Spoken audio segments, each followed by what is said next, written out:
Hello everyone! Ayan, good evening po sa inyong lahat. And for today's video ay tara at samahan niyo po magluto nitong ating napakasarap na pork igado. So ayan na nga guys, so masarap itong i-partner sa atsara. Ayan, so meron tayo ditong pork and liver. Pig-marinate na po natin yan sa toyo and suka and paminta para may lasa na yung ating pork dyan and yung ating liver. So syempre, meron din tayong patatas, carrots, red bell pepper, sibuyas, bawang, at kamatis. So, sa ating kawali, ayan, magpainit na tayo at maglagay tayo ng konting cooking oil at maglagay tayo ng konting butter. Kung wala po kayong butter, kahit hindi nyo nalagyan, ayan.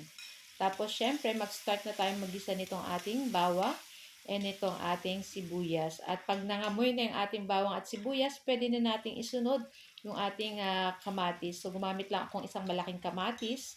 Ayan, tapos nilagyan ko na rin ng konting red bell pepper para mas mabango na yung ating igigisang karne dyan. Ayan, so mag-aagaw na yung bango nitong ating bawang sibuyas sa nitong ating red bell pepper pag nilagay na po natin itong ating pig marinate na pork. Ayan, so yung ginamit po natin dyan pork is liempo kaya may konting taba-taba. Ayan, so usually naman po talaga ang pork igado ang gamit nila talaga dyan is yung marami ang taba-taba. Pero syempre tayo, konting taba lang sa may liempo, ayan. Tapos syempre, marami pa din po yung laman.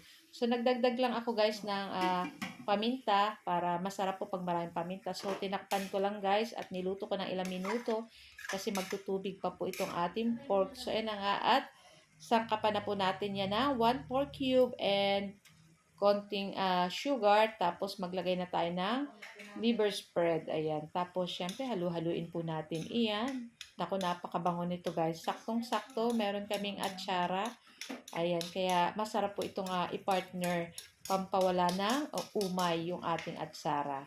So, yan na nga. At syempre, lagyan na po natin yan ng enough na tubig at palalambutin po natin yan ng ilang minuto. At pag malambot na yung ating pork dyan, pwede na po natin ilagay dyan yung ating liver. Ayan. So, tumitigas po kasi ang liver pag nasosobrahan ng luto. Kaya naman, isasabay na natin siya sa pagluto nitong ating carrot at nitong ating patatas. Kasi madali lang naman pong maluto yan. Lalo na't ganyan ang pakagayat. So, maninipis ang tawag. Ayan.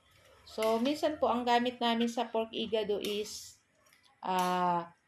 carrot saka saging na saba. Pero this time, sa Tagalog po, nakakakain ako ng pork igado, patatas po yung nilalagay nila. Tapos, syempre, nilalagyan nila din ng siling pangsigang at red bell pepper. Ayan. So, yan na nga at luto na rin itong ating pork igado. Ilagay na natin itong ating natirang red bell pepper at halu-haluin lang po natin iyan. Naku, napakabango nito guys. Kung naaabot sa inyo ang bango nito, sobrang bango talaga naman. Dapat, syempre, pag ganito yung ulam, huwag niyong kalimutan magsaing ng madami dahil tiyak na mauubos ang inyong sinaing na kanin. So guys, ayan, ito lang po ang ating video today at sana po ay nag-enjoy kayo. Huwag niyo po sanang kalimutan mag-like, comment at pa-share po ng ating video. Thank you for watching. Bye! Happy tummy!